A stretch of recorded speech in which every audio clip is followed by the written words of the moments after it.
Well, as we've mentioned, the control of Congress is at stake. Nearly 100 House races could switch seats, changing the national political landscape. One of those races is in Suffolk County, Long Island. CBS 2's Carolyn Gussoff introduces us to the candidates. Two-term Republican Congressman Lee Zeldin, an attorney, former state senator, and Army paratrooper, touts his homegrown roots. No one's going to just hand you success. You're going to have to go out and work for it. Democratic challenger, first-time candidate Perry Gershon, a successful businessman with a national message. I hope we unite, take control back of the country from Donald Trump. The unnamed contender in the race, the president.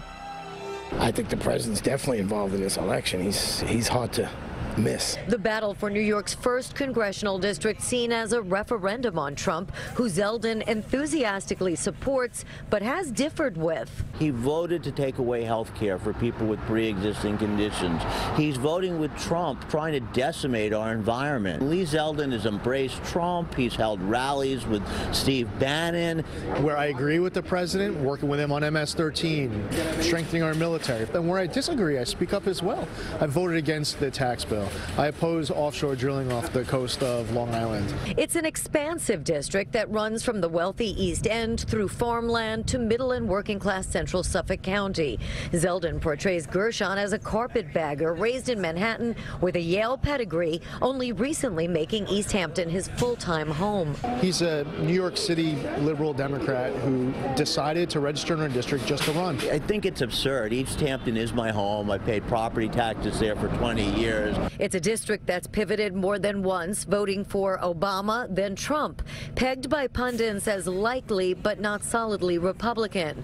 Both candidates are Jewish, but on opposite sides of gun control. Zeldin endorsed by the NRA. Regardless of what tool they have, again, if they have a knife, a firearm, a bomb, we need to get at that hate and combat it successfully. We need to condemn hate early before it takes hold. But then it's also about guns. We can't have AR-15s circulating. We should have a ban on the sale of AR-15s. Republicans have the edge over Democrats in this district in terms of voter registration, but nearly a third of the voters are uncommitted. In Riverhead, Long Island, Carolyn Gussoff, CBS 2 News. Now, in a recent New York Times poll, Zeldin has a 9-point lead over Gershon with 10% of voters undecided.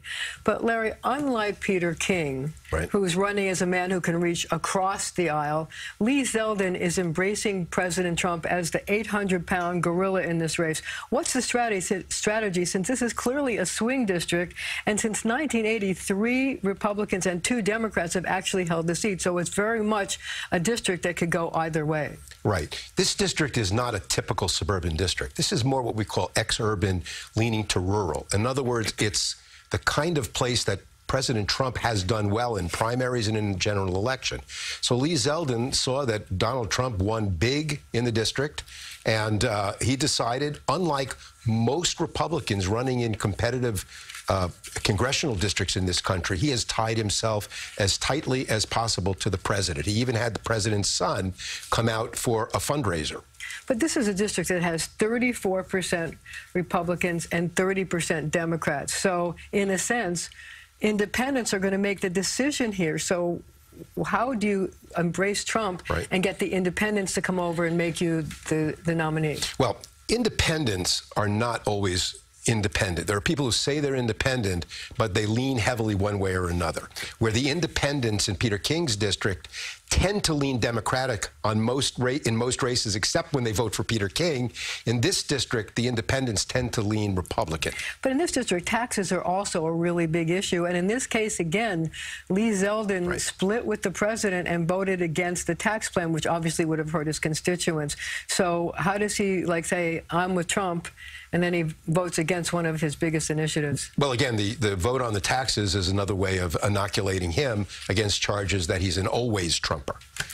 So, but Gershon is Gershon regarded as a carpetbagger, given the fact that he changed his voter registration from Manhattan to East Hampton in order to even make this race? You know, whether the charge is fair or not, or whether it should mean anything considering all the other issues, people out there are real sensitive. You either live out there or you don't. And a lot of candidates, strong candidates, candidates who were well-financed, have done that trick of moving to their summer home, maybe for 4 or 5 years, then running for office, and they haven't done all that well. One quick question. Is this a hyper-partisan district, a hyper-partisan race? There's a great divide in American politics is seen in spades out here. So it's time to go to a break. Just ahead, we'll take you to the Connecticut governor's race, how the unpopular present occupant of the job could affect the outcome.